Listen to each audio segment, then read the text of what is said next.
దేశంలో ఏకైక మెడికల్ కాలేజీగా శ్రీకాకుళంలో జర్మ్స్ అండ్ హెచ్ కాలేజ్ గుర్తింపు పొందిందని వైద్యులు తెలిపారు. England royal college of surgeons గారిదేని ఘనత సాధించిందన్నారు. తెలుగు రాష్ట్రాల్లో CCRLSP కోర్సును ప్రతిష్టాత్మకంగా నిర్వహిస్తున్న తొలి కేంద్రంగా జేమ్స్ మెడికల్ కాలేజీ అని తెలిపారు.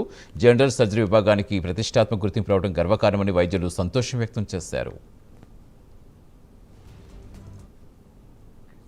కోర్సును పెట్టాం. క్రిస్ప్ అంటే care for critically ill patients service. And ఇది రాయల్ సర్జన్స్ ఆఫ్ కాలేజెస్ నుంచి ఇక్కడికి వచ్చి పేషెంట్ ఎప్పుడైనా క్రిటికల్గా ఉన్నప్పుడు ఎంత ఫాస్ట్గా మనం దాన్ని తీసుకొని బాగా ట్రీట్మెంట్ ఇస్తే ఆ ట్రైనింగ్ అనేది ఇక్కడున్న ఫ్యాకల్టీకి అదేవిధంగా స్టూడెంట్స్కి నేర్పితే రేపు ఎప్పుడైనా 24/7లో ఏ పేషెంట్ సిక్ అయినా కూడా ఆపరేషన్ అయిన తర్వాత వాళ్ళు హ్యాండిల్ చేసేదానికి, దానివల్ల ఇక్కడ హాస్పిటల్లో చేరిన పేషెంట్లు అతి తక్కువ ఖర్చుతో అతి తక్కువ కాలంలో రికవర్ అయ్యి కాంప్లికేషన్స్ లేకుండా ముందుకెళ్తారు.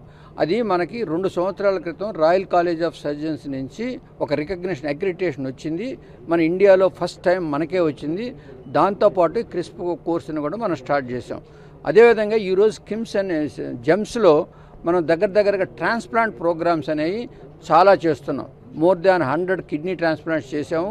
అదేవిధంగా మోర్ దాన్ 50 లివర్ ట్రాన్స్ప్లాంట్స్ చేసాం. అతి తక్కువ ఖర్చులో అంటే 25% ఆఫ్ ది కాస్ట్లో కార్పొరేట్లో జరిగే దాంట్లో మిగతా ట్రీట్మెంట్లన్నీ చేస్తున్నాము. ఇలాంటివన్నీ చేస్తున్నప్పుడు మనం కార్పొరేట్ హాస్పిటల్కి ధీటుగా కూడా ఈ మెడికల్ కాలేజ్ హాస్పిటల్ని తీర్చిదిద్ది మంచి క్వాలిటీ ఇచ్చి చేయాలనే ప్రయత్నంలో ఈ క్రిస్ప్ని స్టార్ట్ చేశాం. On behalf of Royal College of Surgeons of England, we have been very impressed by GEMS's forward-thinking commitment to medical education.